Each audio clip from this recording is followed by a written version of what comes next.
en agissant fidèlement selon toute la loi que Moïse, mon serviteur, t'a prescrit. Ne t'en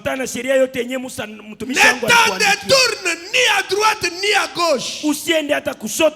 Frère, n'acceptons pas de nouvelles choses. Gardons le message pur. Nous sommes des humains. On peut faire des erreurs. Mais faisons un effort de garder le message pur.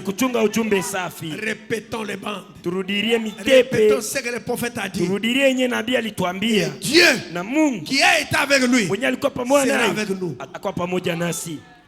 Ne t'en retourne ni à droite ni à gauche afin de réussir dans tout ce que tu entreprendras. Pourquoi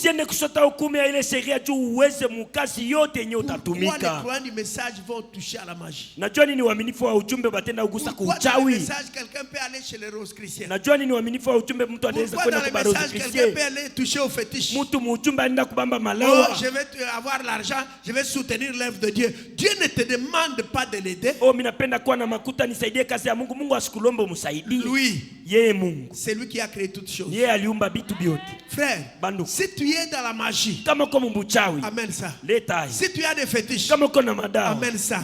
Commence cette année avec une bonne note. N'entre pas dans ces choses. Il y en a qui vont toucher au truc pour avoir l'onction. Ces histoires qui sont dans les dénominations. Vous touchez seulement sa chaussure. Vous touchez sa chaussure. Alléluia. Attention. L'onction qui vient d'une autre source. Si vous amenez un fait étranger dans ce message, écoutez-moi bien. Débarrassez-vous de ça. Vous allez devenir fou ici. Vous deviendrez fou ici. Pour l'onction. On va te statuer sur la langue. Je vois, toi tu viens de telle part. Et des choses comme ça. Il a Dieu. Notre Dieu n'est pas mort. Il n'a pas besoin que quelqu'un l'aide. Les dons qui viennent de Dieu. Regardez frère Branham. Quand il avait tout ce qu'il avait, il était un homme humble. Si vous voyez un homme, une femme avec un don, mais il est comme ça, ces dons-là ne viennent pas de Dieu. Notez ce que je vous dis. Si vous voyez un homme ou une femme qui a des dons, même s'il prie pour les malades, il commence à dire aux gens, dans cette ville ici, il n'y a personne qui peut faire ce que je fais. Dans la ville ici, tout le monde doit venir ici. Il n'y a que moi qui ai le Saint-Esprit. C'est un langage archaïque de passé. Et il n'y a que le faible en esprit qui ne comprend rien.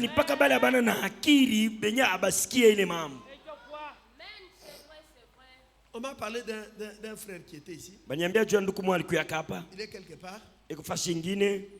Il a suivi si c'est Hébil désert, si c'est qui. Il a pris la photo de l'ange du Seigneur, il a brûlé. Vous n'avez pas d'oreille. Tellement que vous êtes habitué avec nous, finalement le diable vous dit ah, il n'a rien. Je vous dis toujours, allez prier Dieu, non? Demandez à Dieu, cet homme, est-ce que c'est ton serviteur? Demandez-lui. C'est moi qui vous appelle ici. C'est ce qu'il y a ici. Dieu nous avait déjà parlé. Amen 1. Tout ce qu'il avait dit, c'est ce qui s'accomplit. Sur Amen 1. Tout ce que vous voyez, Dieu nous avait déjà parlé là-bas. Et il a pris la photo de l'ange du Seigneur et il a brûlé. Pourquoi? En cherchant de beaucoup connaître. Vous pensez qu'ici il n'y a rien. Écouter quelqu'un qui parle avec arrogance. Et vous prenez cette photo. Frère Branham dit, ce n'est pas ma photo. C'est la photo de l'ange du Seigneur. Vous prenez cette photo.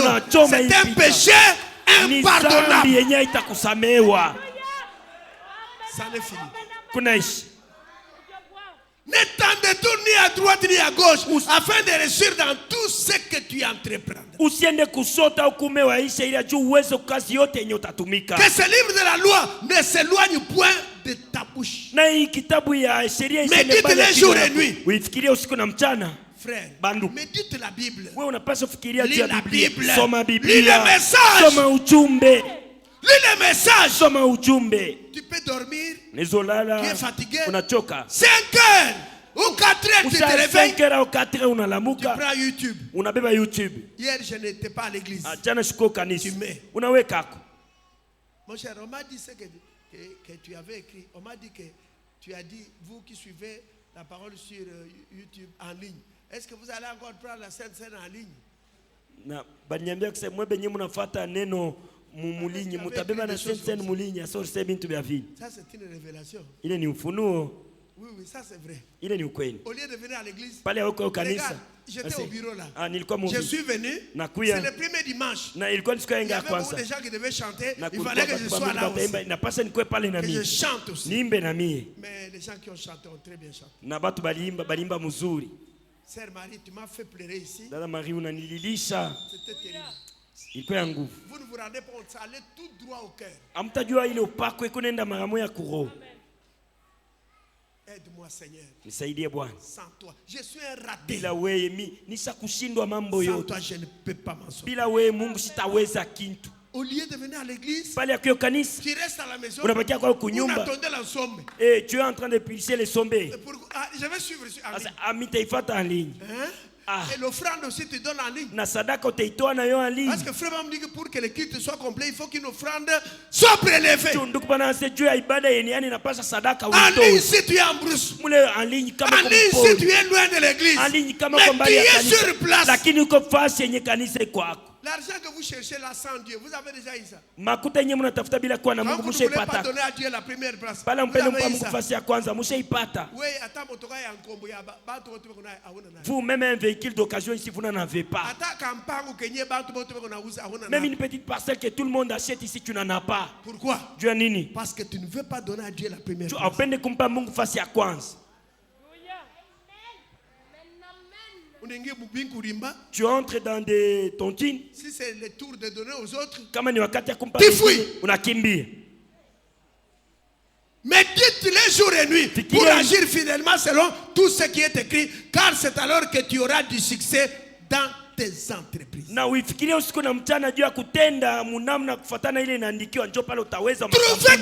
train de lire la Bible, c'est un problème.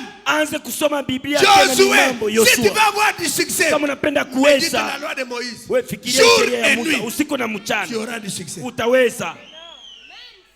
C'est alors que tu réussiras. Ne t'ai-je pas donné cet ordre? Fortifie-toi et prends courage. Ne t'effraie point. Ne t'épouvante point.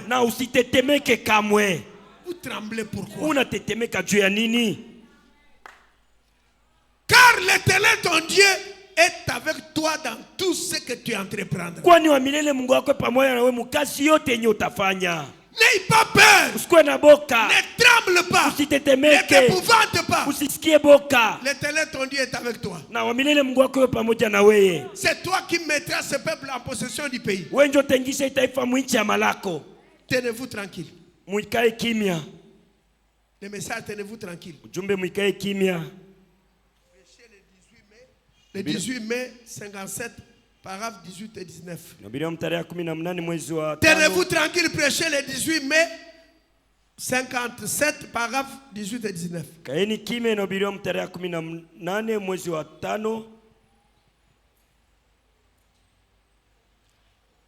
espions étaient revenus et avaient dit, il nous est impossible de faire cela. Eh bien, on te dit, leurs grandes villes sont entourées de murailles. Et il y a des géants dans le pays. Et nous paraissions pratiquement comme des sauterelles à côté d'eux. Et nous sommes un échec. Nous ne pouvons pas faire cela. Évidemment, contre 2. Na ilikuwa ni wakumi mbele ya bawili. Il les dépassait en nombre. Balikuwa so bapita mbwingi. Mais Josué et Caleb ont pris position et ont dit, lakini Yoshua na Caleb bo balisimama na kusema, nous sommes plus que capables de faire cela. Na tuko na zaidi ya uwezo ya kutenda. Mais avant que Caleb, ou plutôt avant que Josué puisse parler, na mbele ya Yoshua au Caleb baseme, Caleb a dit calmer d'abord les gens, les tranquilliser. Na Caleb alikalisha mbele bantu kimya baikale mbele mustare. Tenez-vous tranquille. Mwikale kombele kimya. Ne vous mettez pas à courir ça et là. Musianze angaika na kukimbia. Et à sauter à ceci et à cela. Na kuluka huku na kule. Eh bien, mzuri. Qu'est-ce qui rendait Caleb si sûr de cela? Nini ilikuwa na muhakikisha Caleb ya ile? Alors que l'opposition était si forte. Na pale ile mambo ilikuwa ya nguvu sana. Ça dépend de ce que vous regardez. Yo inafatana na mambo yenye mtu Caleb regardait la promesse de Dieu. Caleb alikuwa anaangalia malako ya Mungu. Disons amen. Tuseme amin. Disons amen. Tuseme amin. Caleb regardait quoi? Caleb alikuwa anaangalia nini? Les 10 autres regardaient les circonstances. Wale wakumi walikuwa wanaangalia mambo yenye Si baliona. vous vous mettez à considérer la circonstance, Na kama mnaangalia benye mko naona biko ou à regarder ce qu'il y a autour de au vous, kona mambo yenye nafanyika vous pembeni êtes yenu, sûr d'échouer. pale mwe mutashindwa kubiote. Mais Lakini vous ne devez jamais considérer ce qu'il y a autour mwa de vous. mpase kuangalia benye bina mizunguluka.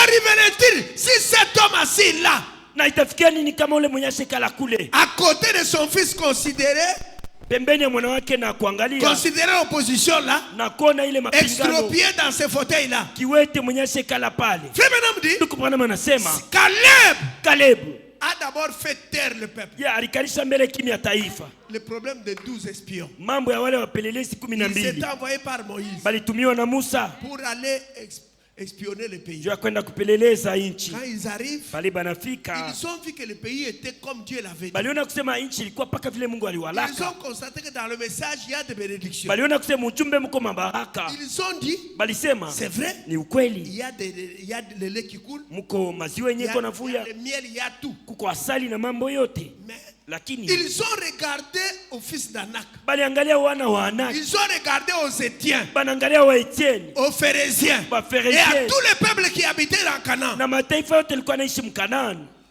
Ils passaient à côté d'eux Balikuwa napita pembeni yabo. et Mais c'est ils se sont dit eux-mêmes, bo benye ce ne balisema ndani sont yabo. pas ces gens-là Aina bale qui bantu ont dit que balisema kwamba vous êtes des sauterelles. yakisema mko bampanjo. Non. Hapana. Eux-mêmes, Bo quand benyewe ils sortent du pays, pale banatoka ils muinchi ont apporté les évidences banaleta mahakikisho pour montrer au peuple, juu ya kuonesha mbele ya voilà taifa le pays muone que nous avons expionné. inchi yenye tulienda kupeleleza. Voilà les évidences. Hakikisho yoyi Ils ont apporté une grappe de raisin. na bo banaleta ile matunda ya raisin.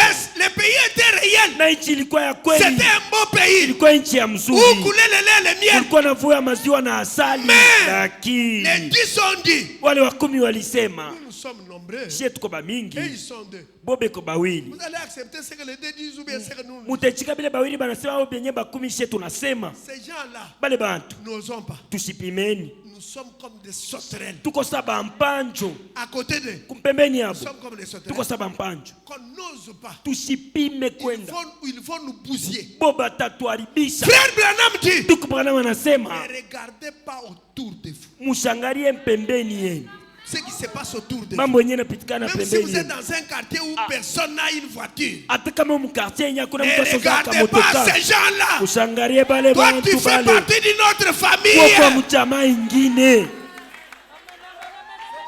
Ne regarde pas autour de toi. Ushangalie pembeni yako. Frères et sœurs, Tuko na dada, si aujourd'hui kama tu leo manges les sommets, uko nakulia nsombe, demain kesho tu ne mangeras pas les sommets. hautaikulia ile nsombe. Si aujourd'hui Kama leo tu marches à pied, unatembea lwa demain mkulu, tu ne kesho marcheras pas à pied. hautatembea tena lwa mkulu. Mais Lakini fortifie-toi ujitie nguvu et aie du courage. na kuwa na udari. Nous ne sommes pas en train de construire pour que quelqu'un d'autre vienne dédicacer. Toi, tu n'es pas là. Na si tujenge juu ya mtu mwingine kwa toleo ile hekalu na wewe hunako. Hapana. Il y a certainement les gens qui vont venir, qui vont croire quand nous serons. Mais il faut que tu sois là. L'argent que tu donnes, dis à Dieu, Seigneur, même si je donne 1000 francs, il faut que tu sois là. Mais prends courage. Même si on te dit, tu vas mourir demain, on va te tamponner. Prends courage. Si la parole de Dieu ne te console pas, il n'y a rien qui peut te consoler. L'homme peut venir. Tu as perdu l'argent. Tu as un problème. L'homme vient. Après, il est parti. Mais Dieu, il entre dans ton cœur. Il console bien. Il fortifie bien. Prends courage. Frère Branham dit, je n'aime pas quelqu'un qui échoue et qui commence à pleurer. Non, tu échoues, tu te relèves, tu recommences. Tu fais, ça n'a pas marché, tu recommences. Ça marchera un jour. Mais prends courage. Ne te compare pas à tel. La comparaison n'est pas une bonne chose. Si lui il avait échoué, il te dit que tu vas aussi échouer. Dis-lui, comme tu avais échoué, moi je vais réussir. Pour que tu saches qu'il n'y a jamais eu de règles sans exception. Qu'arriverait-il si ce bel homme propre assis là, au fond, dans un fauteuil roulant, considérait les circonstances?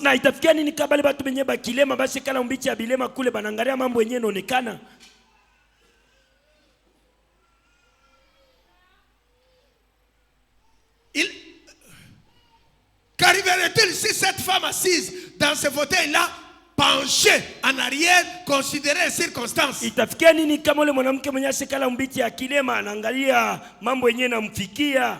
La maladie ici, ce n'est pas guéri. On a dit que seulement en Afrique du Sud. Ce sont les circonstances. N'ayez pas peur.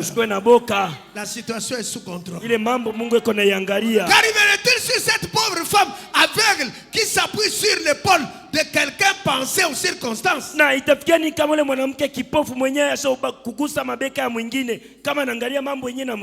médecin a essayé. Il a échoué. C'est un homme comme vous.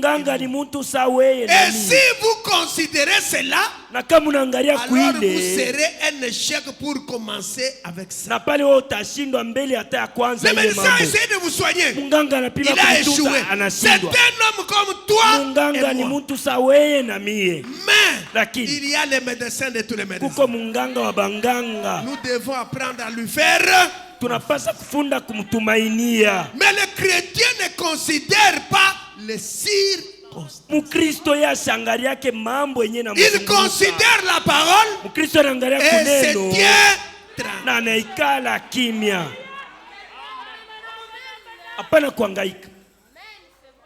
Non, les chrétiens ne considèrent pas les circonstances. Les chrétiens ne s'appuient pas. On a dit. Non, les chrétiens se tiennent tranquille.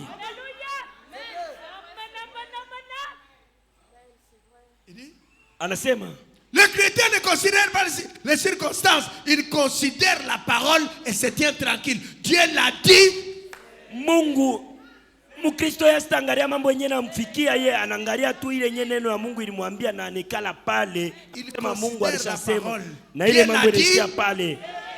Mungu anasema na mambo ile. Avec Dieu nous ferons des exploits. Pamoja na Mungu tutatenda makubwa. Même s'il y a un combat, hata kama kovita, 1000 tomberont à ma gauche, na wale wa 1000 watangua 10,000 à ma droite, 10,000 je ne serai jamais.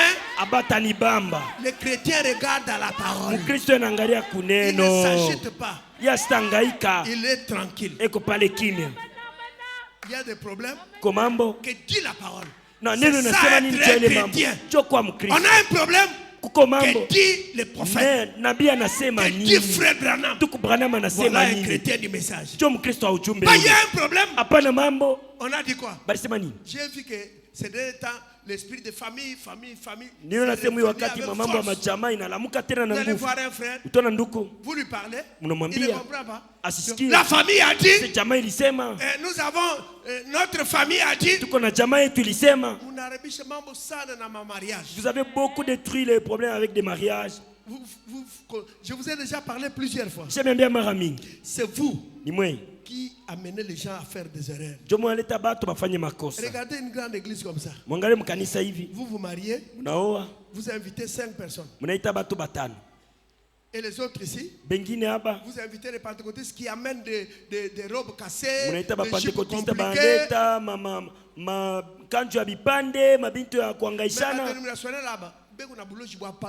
Les dénominationnistes, ils ont la sorcellerie qui se laisse voir à l'œil. Vous aimez ça. Les dos nus. Même ici, j'ai vu. Et puis, et ce sont eux qui dérangent dans la fête. Ils mangent et ils boivent. Les jours que tu auras des problèmes, tu vois 5 frères venir. Ils n'ont pas d'amour. Je vous ai déjà parlé. Quand vous avez la fête, c'est tes frères et sœurs. C'est là que tu appelles pour manger ton anniversaire. Tu appelles seulement tes frères et sœurs de la famille. Ils mangent, ils dansent, c'est tout. Mais les jours que tu auras un problème, si tu n'as pas ta mambo, que les frères viennent d'abord. Qu'ils viennent pleurer seulement. Pour manger, fêter seulement tes frères et sœurs et tes amis. C'est faux. Ni bon. Et puis quand ils ne viennent pas, tu vois les sœurs. Regardez, autant na dada. Sœur Dada na kuya. Mes condoléances. Après, Kisha. 30 minutes. Au day, on ne dit pas au revoir. On part seulement. L'autre va de gauche à droite. Oh, tout le monde est parti. C'est ça. Le pasteur avait prêché déjà. Quand tu avais fêté ton anniversaire, tu as appelé qui? Tu as mangé avec qui? Avec tes frères biologiques. Vous avez tellement les camarades. Nous faites que vous mangez seul seulement. Vous n'avez pas honte. La liste des invités, une grande église comme ça, vous invitez 5 personnes. Mais les autres ici, les enfants de la tante, les enfants. Une famille. C'est la famille. Et ça, ce n'est pas une famille donc.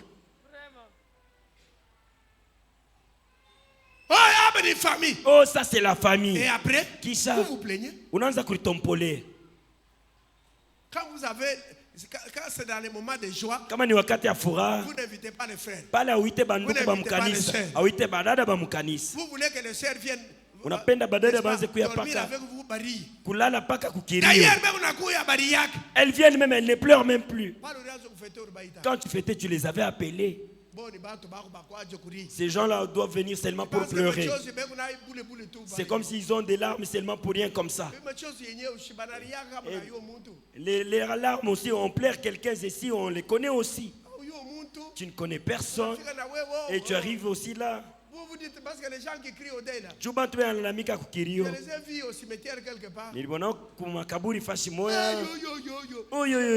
Minangalia mumancho mukavu amuna machozi. Asa regarde ces gens. On les tire pour rien, il n'a pas de larmes. Il est cimetière autour. Je vous ai déjà dit. C'est même bien. Pourquoi vous ne mettez pas les cantiques? Il y a un message. Si vous ne mettez pas Kongolo ya Mabwe, kama mweke Kongolo ya Mabwe fura. Abadada bote Kongolo ya Mabwe na muna banaijua kuicheza. Ils savent comment danser toutes les chansons des pentecôtistes. C'est bien. Kitu kizuri. Il n'y a que vous qui savez là où nous allons. Non, pas comme moi, je m'en kule tukunene. Mais les chrétiens ne considèrent pas les circonstances. Ils considèrent la parole et se tiennent tranquilles. Dieu l'a dit, c'est réglé. Qu'est-ce que Dieu a dit? Les chrétiens ne s'agitent pas. Il y a un problème. Il parle à tel, il parle à tel, il parle. Depuis que vous parlez à ces gens-là, qu'est-ce qu'ils vous ont donné comme réponse? Que serait-il arrivé si Abraham avait considéré les circonstances? Si les médecins examinaient votre cœur, cela tue plus de gens que n'importe quoi d'autre. Si les médecins examinaient votre cœur et disaient, vous pourrez tomber n'importe quand. Vous avez un souffle au cœur. C'est vrai. Si c'est cela que vous considérez, alors vous êtes vaincu pour commencer. Considérez ce que Dieu.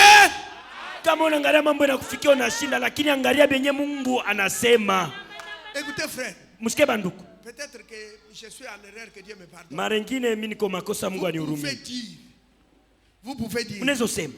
Moi, je ne verrai pas la fin de l'année. Je sais ce que Dieu m'a dit. Je sais ce que la parole de Dieu dit. Ils vous feront la guerre. Mais ils ne vaincront jamais.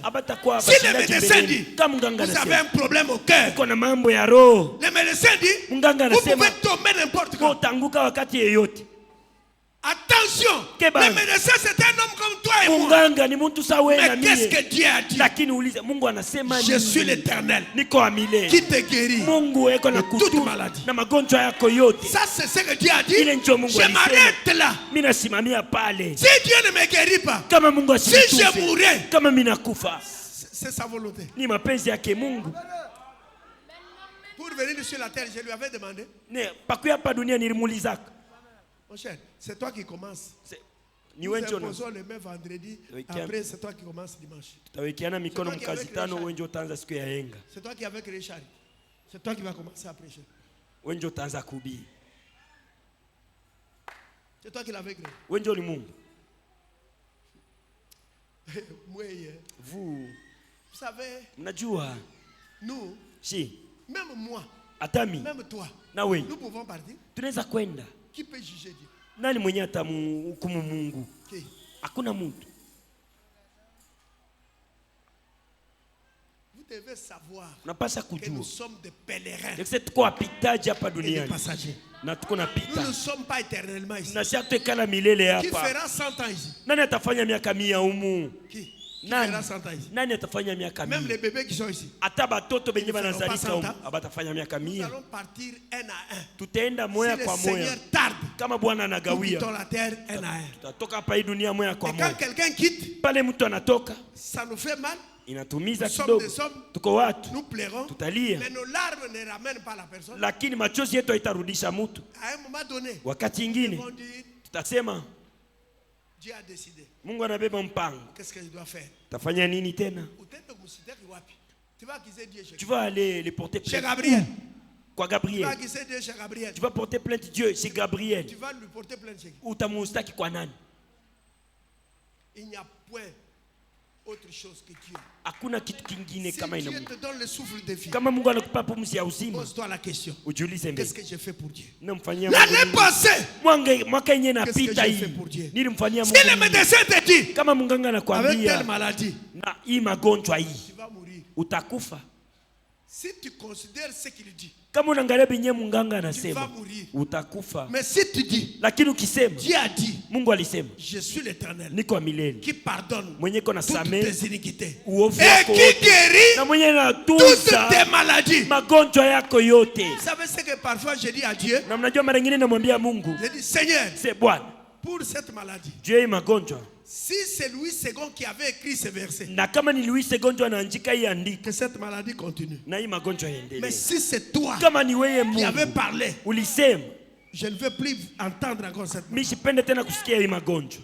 Parce que tu as dit, le ciel et la terre passeront. Mbingu na dunia itapita. Mais mes paroles, lakini maneno yangu ne passeront jamais. Haitapita kama.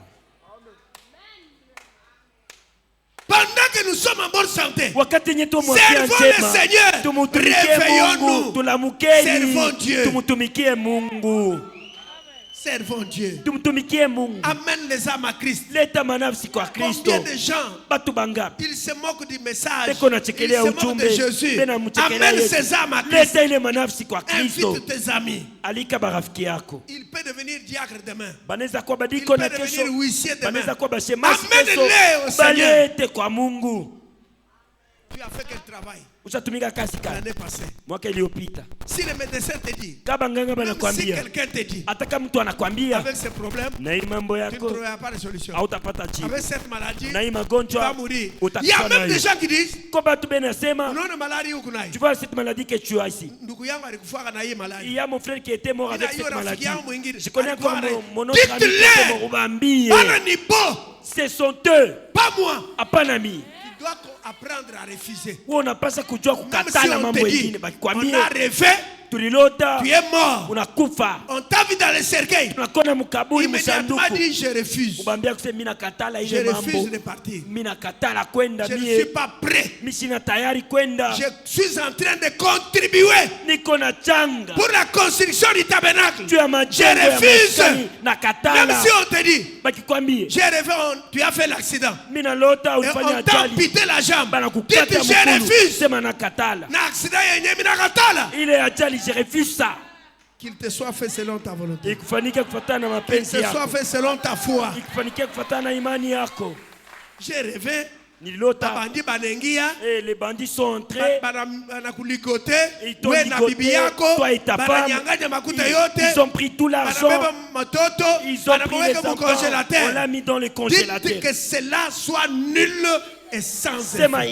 Commence par dire non. Quand tu commences à trembler, tenez-vous tranquille. tranquille. Ayez bon courage. Les 10 espions, ils ont dit, nous ne sommes pas capables. Nous ne sommes pas capables. Mais les deux, Josué et Caleb, ils ont dit au peuple, c'est vrai qu'ils sont costauds. C'est vrai qu'ils ont des lances qui dépassent nos lances. C'est vrai que nous sommes comme des sauterelles. Mais nous sommes plus que capables de prendre ce pays-là. Frère Branham dit, et ne regardez pas aux circonstances. Et il regardait à la parole. Il regardait à Dieu. En tout cas, j'ai perdu l'argent. En tout cas, il y a des évaluations. En tout cas. Ne regarde pas aux circonstances. Si vous regardez à cela, votre foi va baisser. Pierre, avec Jésus dans la barque.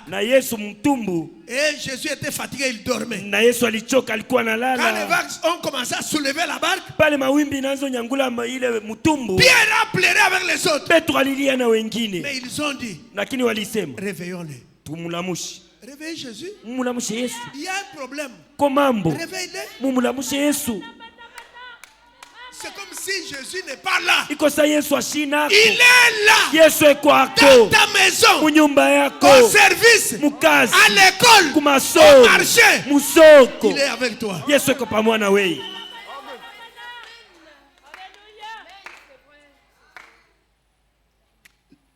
Les exploits de la foi. Prêché le 13 décembre 53.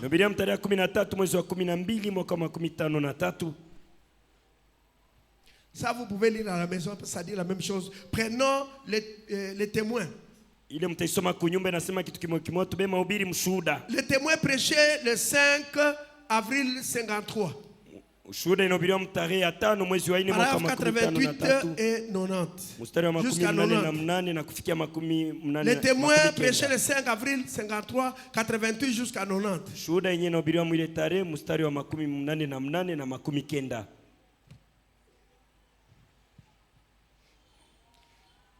Il a a dit à Josué, avant qu'il traversait, il a dit, sois courageux, car l'Éternel ton Dieu est avec toi partout où tu iras.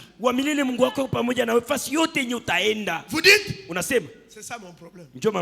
Qui commence. Vous dites, eh bien, si Dieu me le dit comme il l'avait dit à Josué, j'aurai aussi du courage.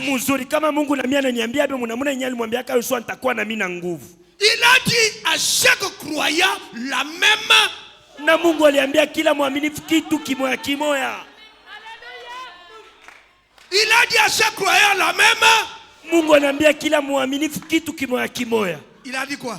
Je serai avec toi. Takuwa pamoja nawe. Tous les jours, même jusqu'à la fin du monde, je ne t'abandonnerai pas. Takuwa pamoja nawe kila siku hata mwisho wa dunia sitakuachilia kamwe. C'est ce qu'il t'a dit. Yenye Mungu alikuambia. Il t'a dit ça. Je serai avec toi. Il a dit à Josué, je serai avec toi. Ce matin, remplaçons X barre. Il a dit à toi aussi ce matin. Il te dit ce matin, je serai avec toi. Jusqu'à la fin, je ne te délaisserai pas. Courageux. Allons donc nous emparer de la promesse. Dieu nous a donné la promesse. Soyons un vrai témoin. Amen. Amina. Ce qu'il a dit à Josué, je serai avec toi. Tant que tu vivras, nul ne tiendra devant toi. Il a dit aussi à chaque croyant. Il a dit à moi. Ce que vous avez dit là. Il a dit ça à moi. Nul ne tiendra devant toi. Regarde, chaque personne aimerait entendre Dieu lui dire, je serai avec toi. Ça suffit. Frère, ça suffit. Si Dieu est avec moi, qui sera contre moi? Qui? Quand nous avons peur là, je ne voulais pas qu'on lise les citations sur la peur. La peur, c'est une malédiction. Un petit rien.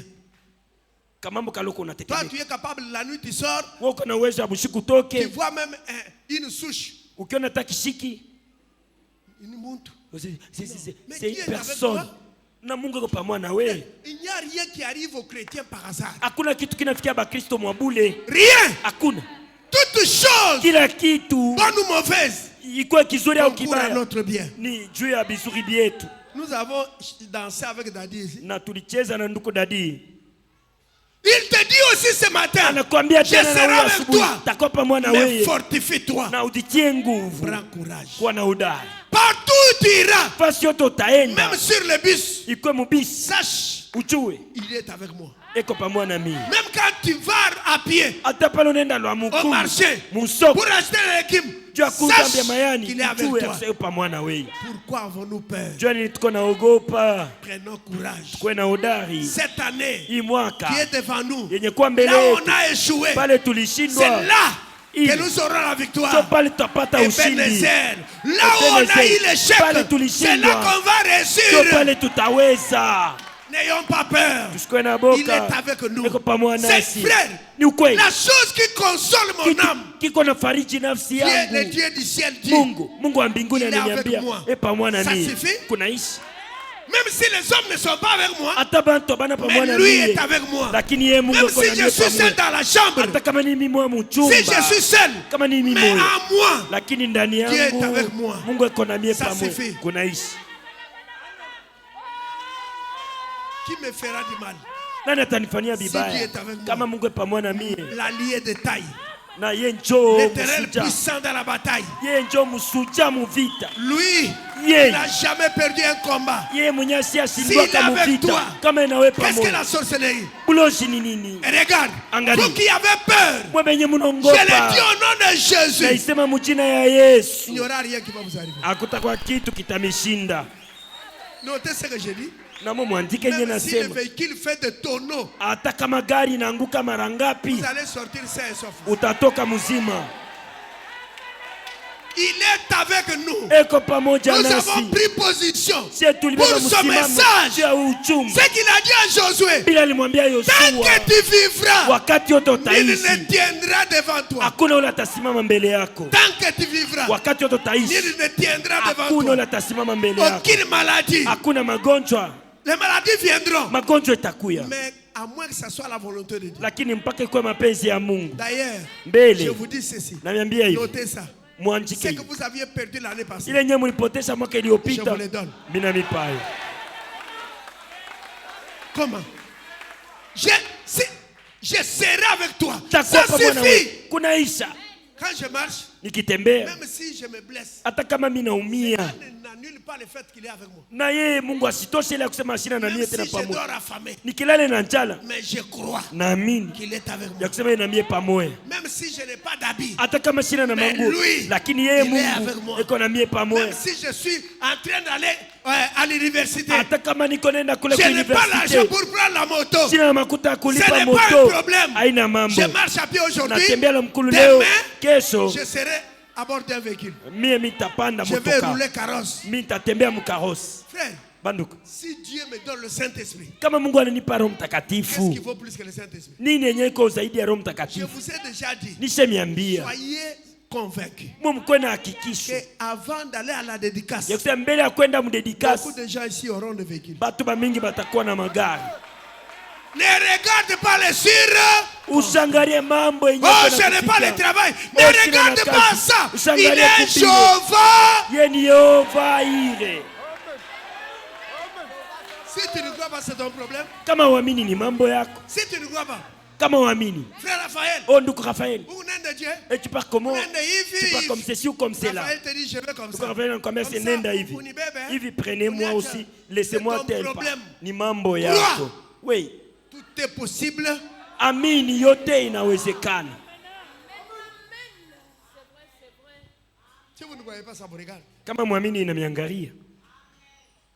Un homme appelé de Dieu, paragraphe 48. Mtu mwenye anaitwa na Mungu mstari 48. Traduction, la voix de Dieu. Natafsiriwa na la voix de Dieu. Dieu nous demande. Mungu anatuomba ya kuwa na hodari. Soyons courageux. Tukuwe na hodari. Il y aura des obstacles. Kutakuwa Il y majaribu. aura des problèmes. Kutakuwa Il y aura mambo. des maladies. Kutakuwa Mais magonjwa. prends courage. Lakini kuwa na hodari. Je suis avec toi. Niko na wewe pamoja. Fortifie-toi. Utie nguvu. Il est avec toi. Mungu yuko pamoja na wewe. Il peut permettre que tu passes par là. Anawezopenda upitie mwile Tout magumu. concourt pour notre bien. Na yote inaendeka mzuri juu ya mema yetu. Du courage. Hodari. Allons-y ensemble. Twende pamoja.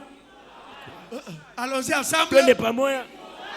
Du courage. Hodari. Dieu, lisons ensemble. Dieu ne veut pas de lâches. Il ne peut pas se servir de vous si vous avez peur de prendre sa parole et de croire en lui. Il veut des hommes qui ne prêteront attention à rien d'autre qu'à ce que le Seigneur. Amen.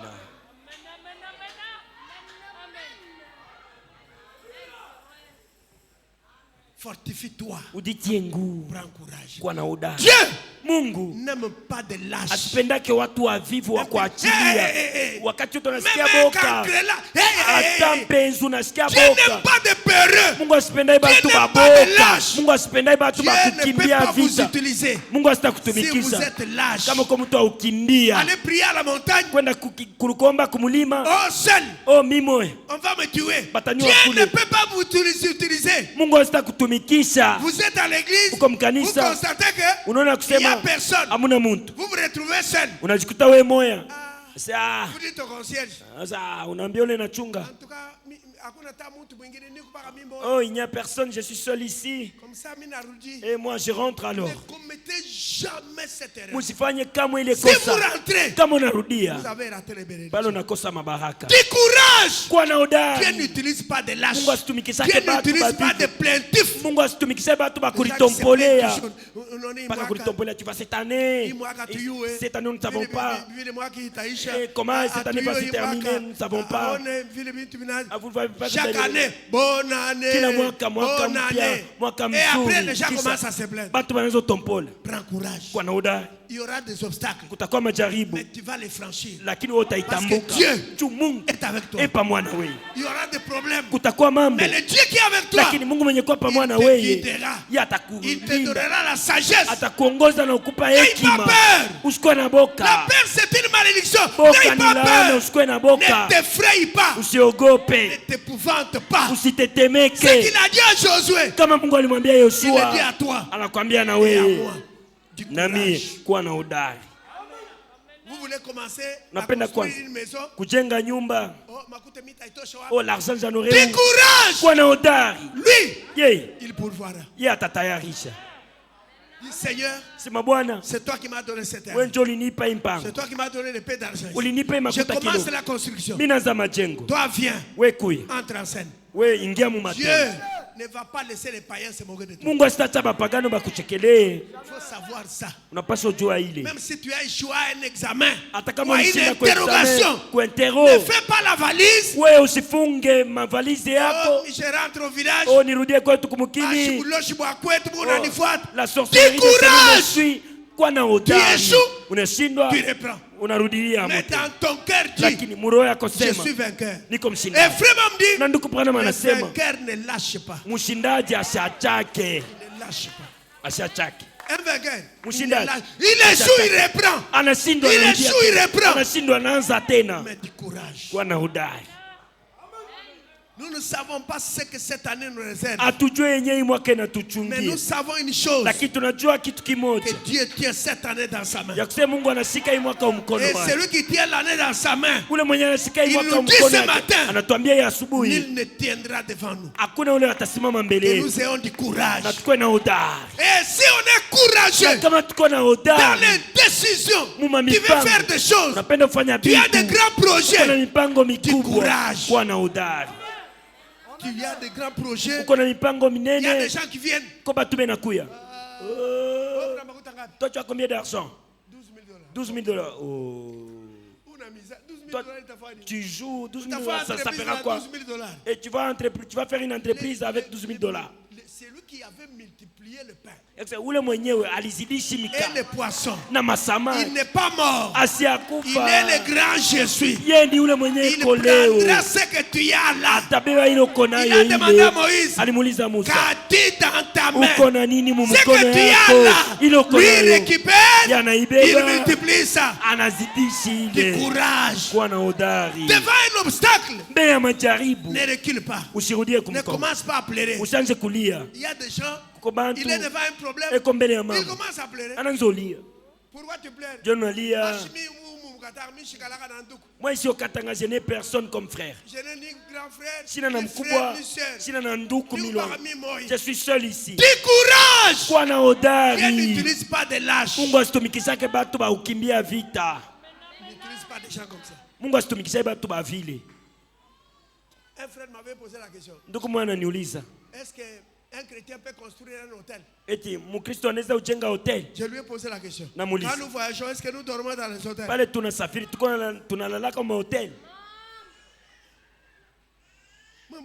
Vous êtes comment? Vous avez tout laissé aux païens. Salle de fête, parabo. Nous le suivons derrière. Il nous donne des conditions. Nous sommes là, oui. Si vous cassez un verre, $20. Vous acceptez? Oui. Si vous cassez une assiette, $10. C'est acheté en Europe, ces assiettes. Vous acceptez? Oui. Allez, signez ici. Tout, nous les avons laissés. Les hôtels qui sont construits. Les salles de fête, parabo. Nous allons au ciel. Non. En attendant qu'on aille là-bas, nous devons d'abord être bien ici.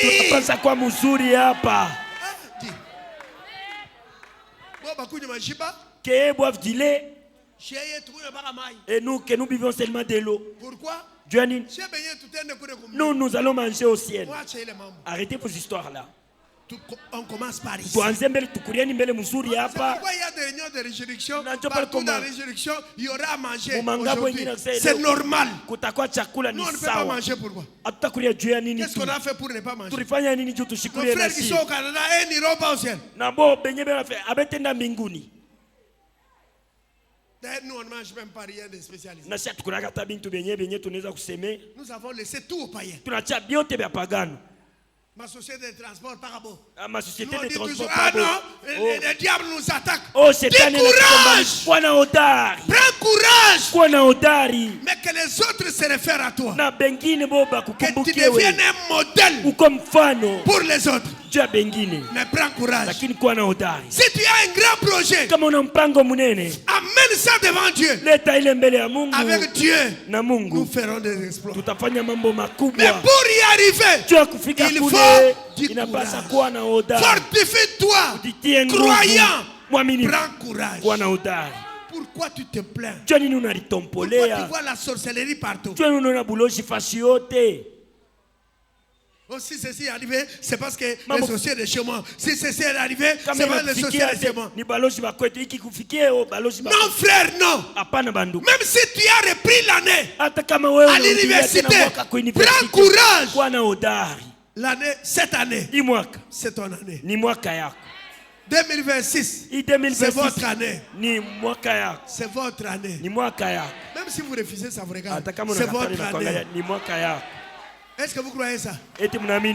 Tous les grands projets, ne renoncez pas au projet que vous avez. On dit qu'on a un projet, je n'ai pas d'argent. Décourage. Nous avons dans les camps Jéhovah Jireh.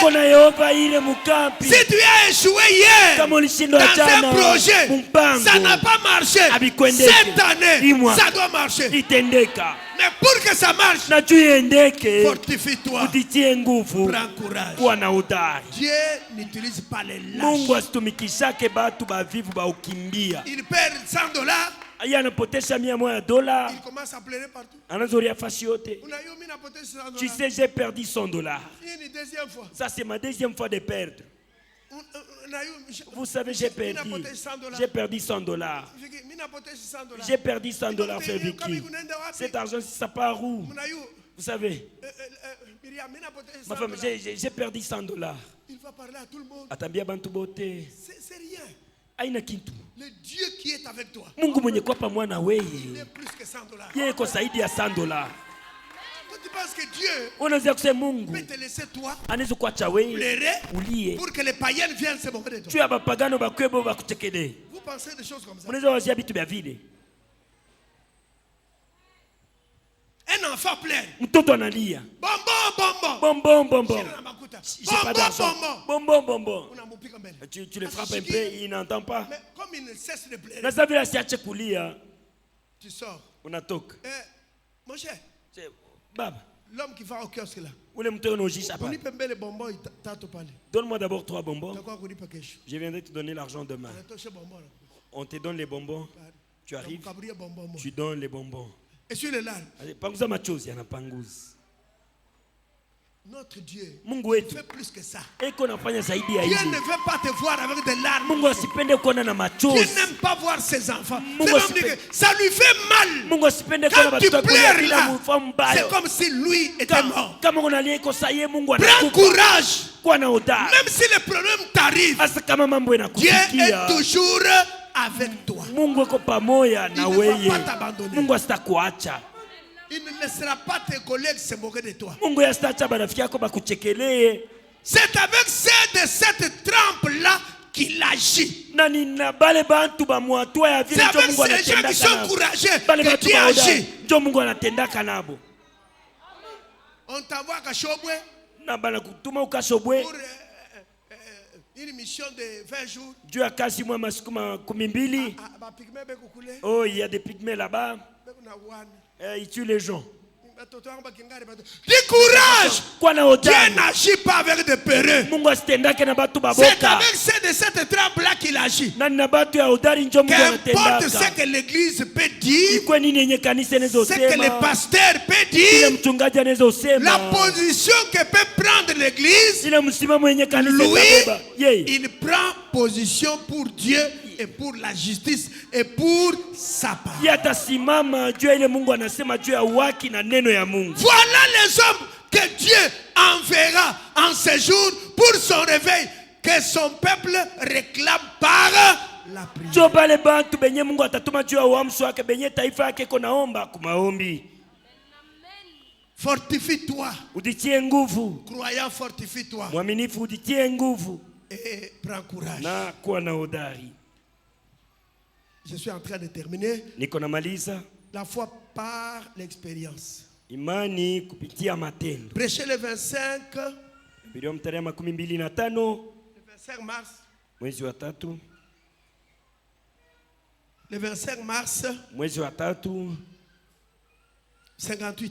Mwaka 58 na Paragraphe 8. 33, 35. Mstari wa 33 na 35. Et notez aussi pourquoi crier parle. Na mubebe tena Nous allons imobili John kulalamika par sema là. tutaishia Pourquoi pale. crier parle? John kulalamika sema. Du 14 juillet 63. Ya mtarehe 14 mwezi wa 7. 216, 219.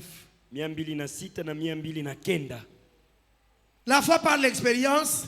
Imani kupitia 25 matendo. mars 58, paragraphe 33 jusqu'à 35. Mstari wa 33 na 35. Il y avait un petit homme. Kulikuwa mtumwa mfupi. Peut-être que vous les prédicateurs, vous n'avez jamais lu à son sujet. Mara nyingine mwe bahubiri amwe asomaka juu ya ule muntu. Son nom était Shamgar. Jina yake ilikuwa Shamgar. C'est dans le livre de Juges au chapitre 3. Na ni mkitabu ya Waamuzi sura yake ya 3 Et il était juste un petit fermier. Ya alikuwa Juges mulimaji. chapitre 1er verset 31. Ilikuwa ni Waamuzi sura yake ya kwanza. Verset 31. Il ne connaissait pas grand chose. Mais il était juste un Israélite. Juste un membre laïque de l'église. Et à l'époque, les Philistins leur volaient parce qu'ils n'étaient pas unis. C'est ce que le diable peut faire à l'église. Tant qu'il peut vous amener à penser, je suis baptiste, j'ai toute la chose, je suis pentecôtiste, j'ai toute la chose. Pale shetani anaweza mpeleka mwanzo kwa niko mbaptiste, niko mpentekotiste, niko na vitu vyote pale. Il va voler aussi certainement que vous êtes assis ici. Na pale atamiba mpaka vile musha kuikala pale. Il a amené l'église à se battre. Les uns contre les autres. Et alors comment? Puisque vous tirez les uns les autres, lui se met juste en retrait et vous laisse tirer cela. Alors ce petit homme avait travaillé durement tout l'été. Et il avait entassé son blé et son orge dans les greniers. Pendant qu'il se tenait là, regardant, il a entendu un bruit sur la route. Trompe. Et il a regardé. Et voici venir 600 Philistins. Tous armés de lances. Et bien, il était un fermier. Il ne connaissait rien sur le combat. Il a baissé le regard vers sa petite femme qui se tenait là, peut-être. Avec ses petites joues pâles, des larmes lui coulant, elle a dit: Shamgar, qu'allons-nous faire cette fois? Il a vu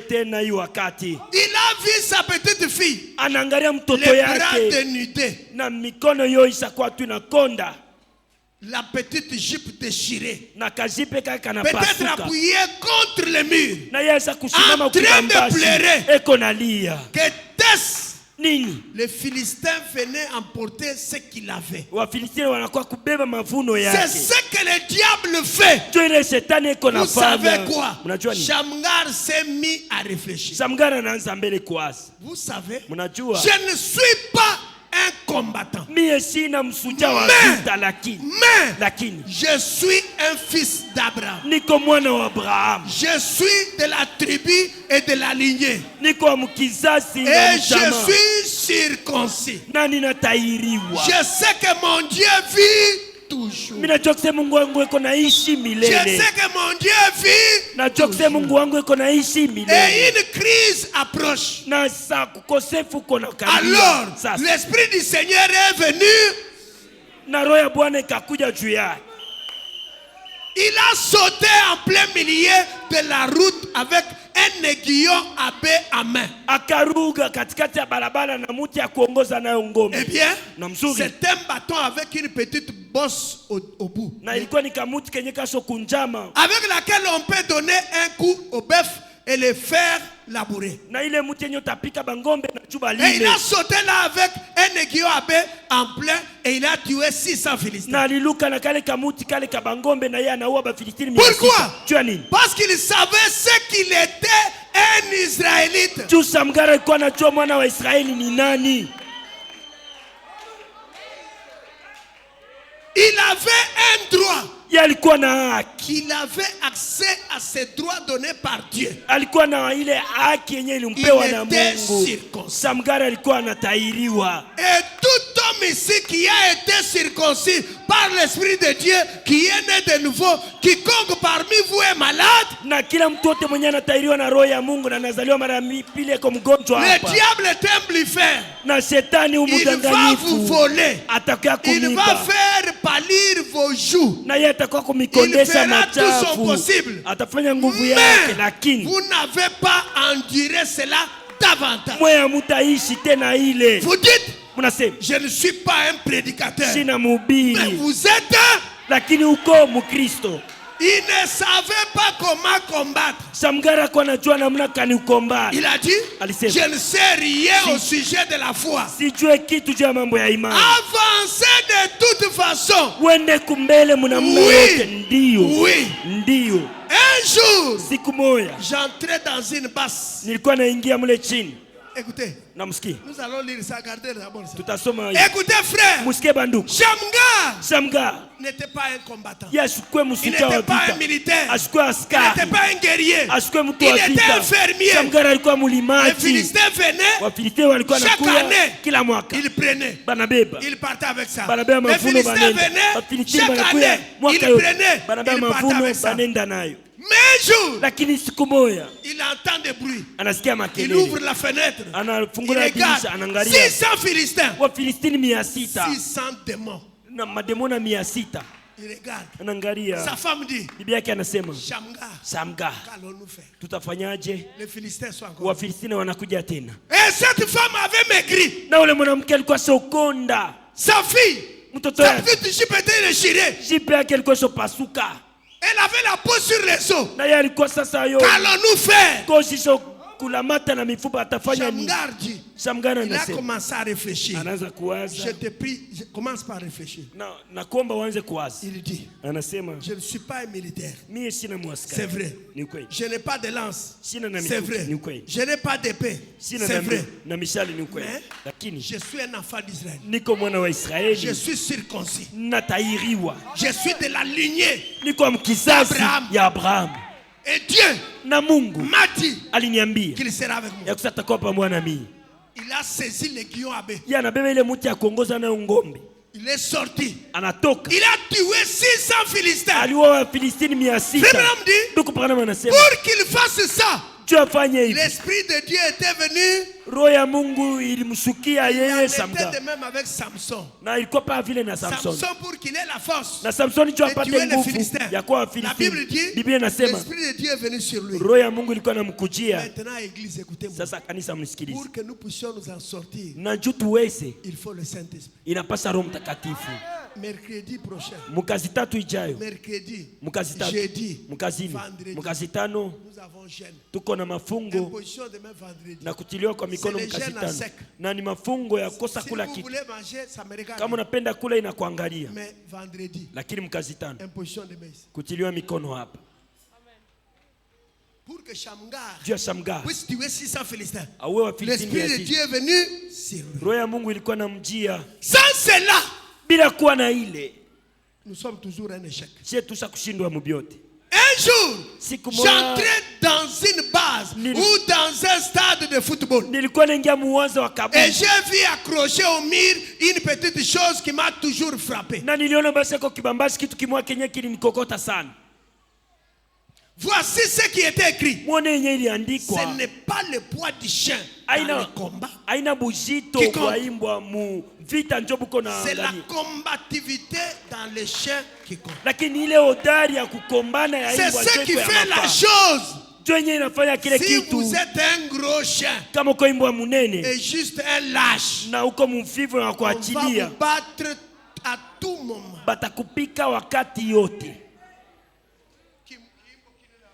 Un gros chien.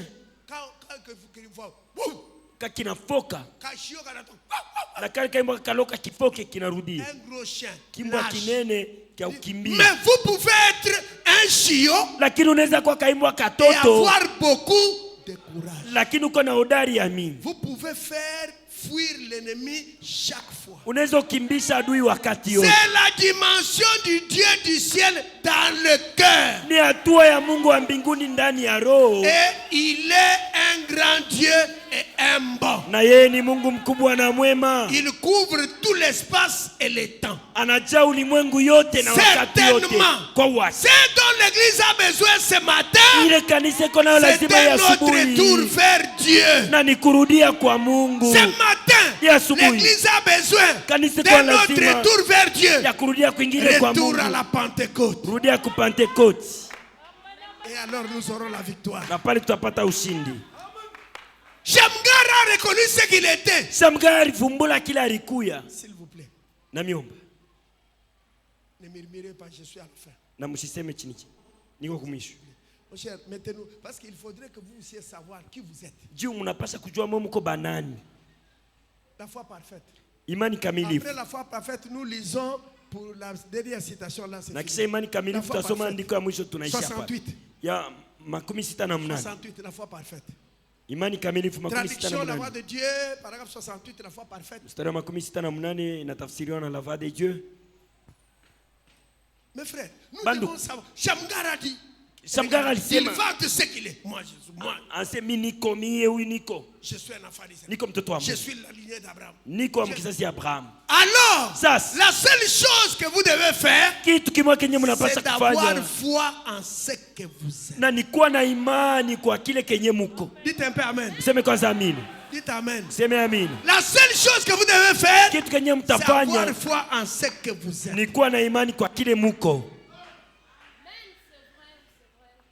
C'est d'avoir foi en ce que vous êtes.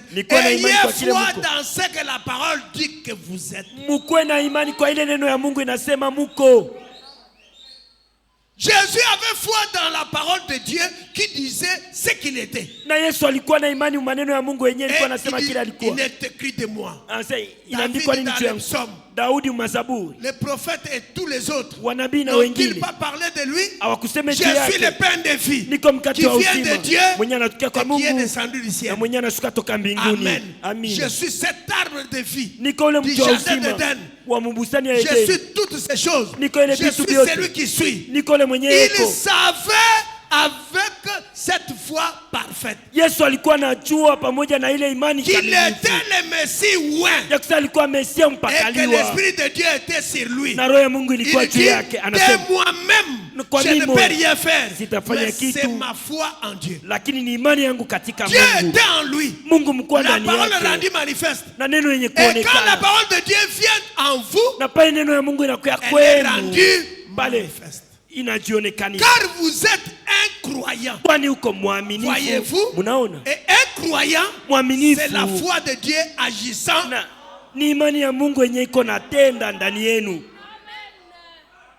Vous devez connaître ce que vous êtes. Arrêtez de vous plaindre. Arrêtez de murmurer. Arrêtez de vous décourager. Arrêtez d'avoir peur. Dieu n'aime pas les lâches. Tenez-vous debout. Soyez courageux. Dites, j'affronte cette année. Parce que Dieu est avec moi. Je suis un croyant. Je vais vaincre. Je vais arriver au bout de l'année. Je vais réaliser beaucoup de choses. Avec Dieu, nous ferons des exploits. Dernière citation maintenant. Pourquoi crier pas?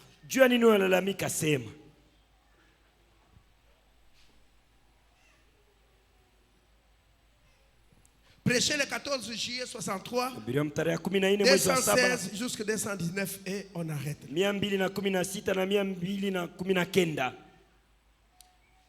Il avait déjà, salut les frères, salut la sœur, dites-lui, suis ça, c'est la dernière citation.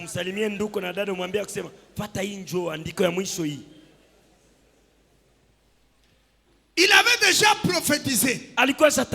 Dieu avait honoré tout ce qu'il dit. Vous qui êtes là, lisez avec moi. Sœur,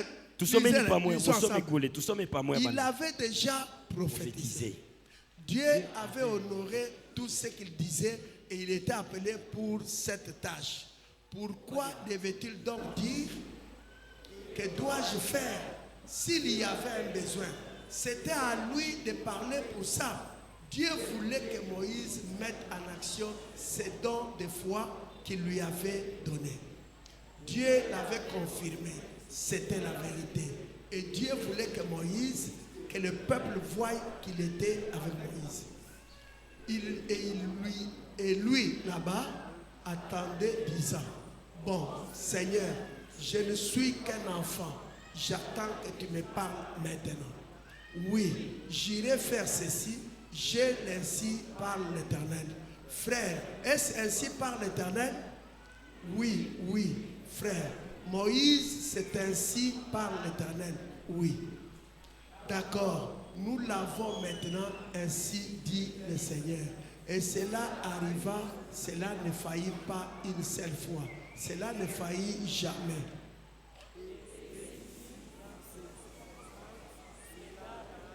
Apparemment, ce n'est pas la citation que j'ai dit, traduction la voix de Dieu. Vous avez pris quelle traduction? La voix de Dieu. La voix de Dieu, prêché le 14 juillet 63.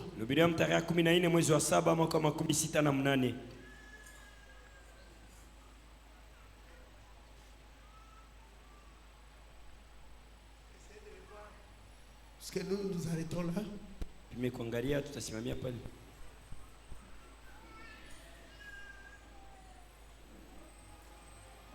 Voilà, c'est ça. Allons-y maintenant. Puisse chaque homme et chaque femme qui invoque le nom du Seigneur Jésus-Christ consacrer sa vie à nouveau aujourd'hui. Je consacre la mienne, Seigneur, sur l'autel de la prière. Je m'incline et je me couvre de honte en tournant ma tête vers le sol d'où tu m'as pris. Seigneur Dieu, je suis honteux de ma faiblesse et de mon incrédulité. Pardonne cela, Seigneur. Donne-moi du courage. Donne-nous à tous du courage. Je sens, comme Moïse, que nous sommes tous sur la route qui conduit dehors. Nous ne voulons pas en laisser un seul. Nous voulons les prendre. Nous, Seigneur, ils sont à toi. Je les réclame pour toi. Bénis ces gens aujourd'hui, Seigneur. Accorde-les. Bénis-moi avec eux, Père, et ton nom sera loué. La gloire te reviendra. Donne-nous cette foi éternelle, Seigneur, alors que nous nous consacrons à toi maintenant. Maintenant, au-dessus de cette Bible, sur ces pupitres, je te donne ma vie, Seigneur. Je compte sur chaque promesse que tu donnes. Je sais qu'elles seront confirmées. Je sais qu'elles sont la vérité. Donne-moi le courage de prononcer ces paroles. Donne-moi du courage, Seigneur. Dirige-moi dans ce que je ferai et dirai. Je me donne à toi avec cette église. Seigneur, au nom de Jésus-Christ, amen. Ma foi regarde à toi. Toi, agneau du calvaire, sauveur divin. Écoute maintenant ma prière, efface tous mes péchés. Oh, et dès aujourd'hui, je sois tout à toi maintenant. Lèvons-nous silencieusement pendant que nous les fredonnons à toi, agneau. Lèvons simplement nos mains vers lui. Oh, sauveur, tenez-vous debout. Allons-y. Oh, sauveur, consacrez-vous maintenant à Dieu. Écoute maintenant ma prière. Enlève tous mes doutes. Oh, que dès aujourd'hui, je sois tout à toi. Maintenant, disons ensemble avec nos mains. Avec nos mains levées, l'assemblée répète cette prière. Allons-y. Seigneur Jésus, Maintenant, je me consacre à toi. Que ce soit une vie de service plus pure encore. J'implore plus de foi afin que je puisse être un serviteur plus convenable dans ma vie future que je ne l'ai été dans ma vie passée. Pardonne mon incrédulité. Redonne-nous la foi qui a été une fois transmise au sein. Je me donne à toi au nom de Jésus-Christ. Maintenant, alors que nous inclinons nos têtes, comme je marche dans les sombres labyrinthes de la vie, et que les chagrins autour de moi se multiplient, toi sois mon guide. Ordonne que les ténèbres se changent en jour. Enlève toutes mes craintes, que je ne m'égare plus jamais loin de toi. Alors que nous inclinons nos têtes maintenant, avez-vous l'impression que le message de ce matin vous a fait du bien? Vous a donné du courage? Si vous le voulez, levez simplement vos mains vers Dieu et dites: oh Dieu, je te remercie.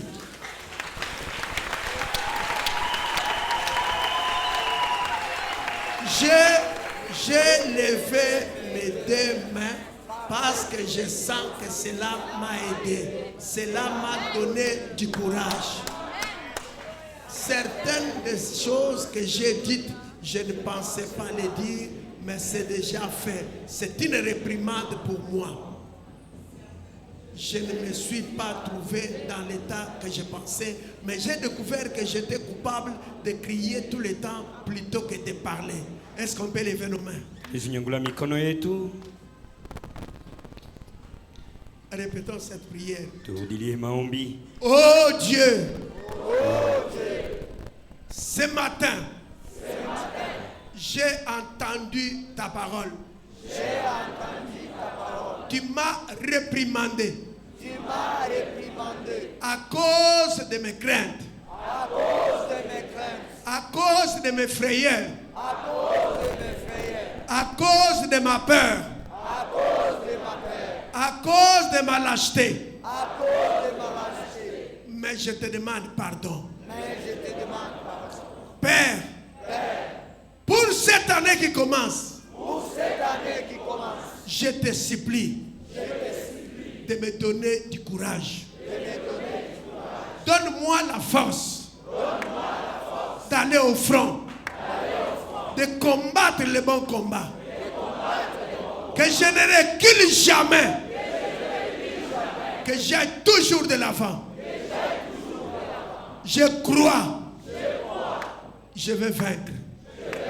Parce que tu m'as dit que tu es avec moi. Tant que je suis en vie, nul ne tiendra devant moi. Aucune maladie, aucun accident, aucun chômage, même la mort elle-même, la pauvreté, rien ne tiendra devant moi. J'aurai toujours la victoire. Devant les échecs, j'aurai la victoire.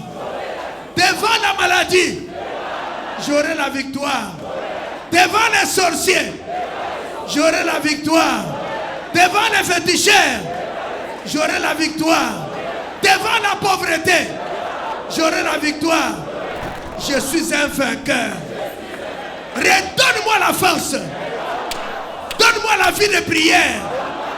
Donne-moi l'onction de la prière. Dans le nom de Jésus. Oh Dieu, que cette année, que je fasse des exploits. Que ce qui ne marchait pas se lève. Que ça marche. Que mes études marchent.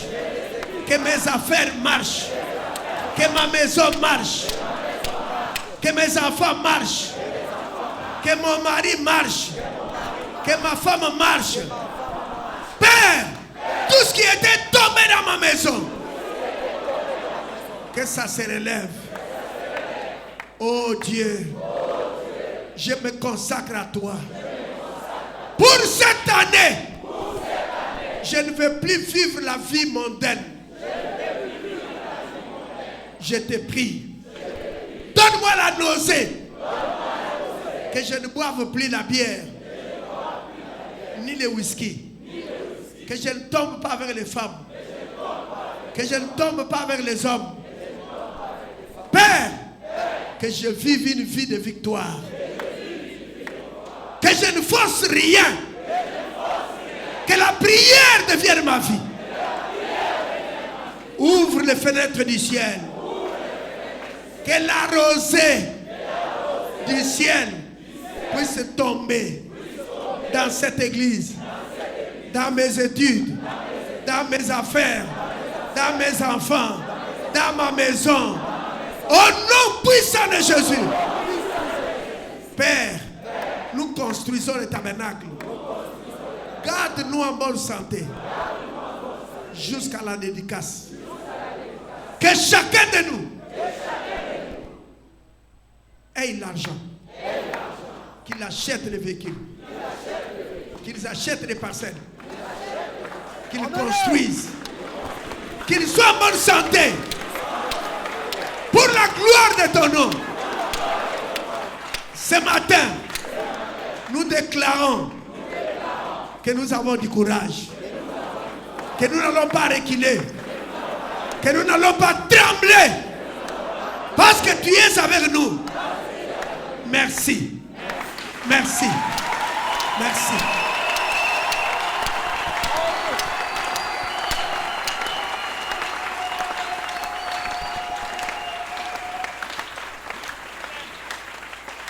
Maintenant, je prie. Seigneur, je me consacre à toi avec ce peuple pour cette année. Que tu puisses nous sécuriser, nous protéger, nous garder. Quand nous arriverons le 31 décembre, Père, je suis fatigué d'enterrer. Je ne veux plus encore enterrer. Je t'en supplie. Je te prie, Père, dispose tes enfants à ce qu'ils puissent répondre massivement mercredi, jeudi et vendredi pour les 3 jours de jeûne et prière. Nous allons faire ces jeûnes à sec pour pouvoir chasser l'ombre de la mort, les accidents et consacrer cette année entre tes mains. Et consacrer les travaux de tes enfants entre tes mains. Père, je te prie, tout ce qui a été planifié, j'annule cela.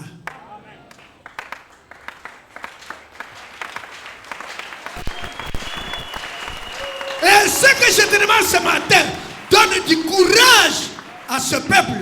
Donne du courage aux diacres.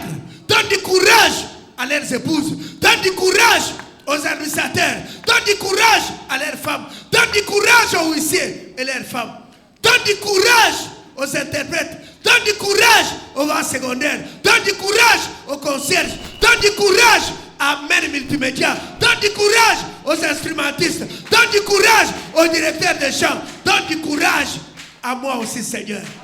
Oh notre Dieu. Donne du courage aux moniteurs de l'école de dimanche. Donne du courage au Dieu Tout-Puissant, aux surveillants de l'école de dimanche. Donne du courage à ce peuple. Père, quand nous allons imposer les mains vendredi, l'esprit qui était descendu sur Samson, afin qu'il puisse tuer 1000 Philistins, et l'esprit qui était descendu sur Shamgar, quand il a tué 600 Philistins, tu es le même hier, aujourd'hui, éternellement. Nous t'attendons, Seigneur. Descends vendredi. Baptise tes fils du Saint-Esprit. Baptise tes filles du Saint-Esprit. Glorifie-toi, oh Dieu. Nous voulons avoir un Dieu vivant. Sors des brochures, sors des bandes. Nous voulons te voir ici. Ouvrir les yeux des aveugles, guérir les malades et baptiser du Saint-Esprit. À toi la gloire.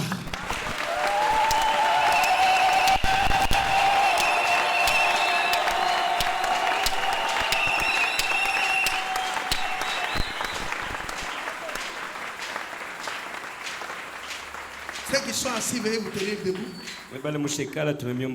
Élevons nos mains. Notre Père qui es aux cieux, que ton nom soit sanctifié, que ton règne vienne, que ta volonté soit faite sur la terre comme au ciel. Donne-nous aujourd'hui notre pain de ce jour. Pardonne-nous nos offenses, comme nous pardonnons aussi à ceux qui ont offensés. Ne nous soumets pas à la tentation, mais délivre-nous du mal. Car c'est toi appartient, la puissance et la gloire pour les siècles des siècles.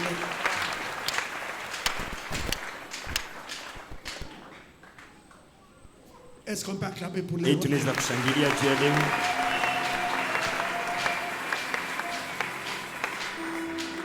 Veuillez vous asseoir. C'est bien, un bon cantique,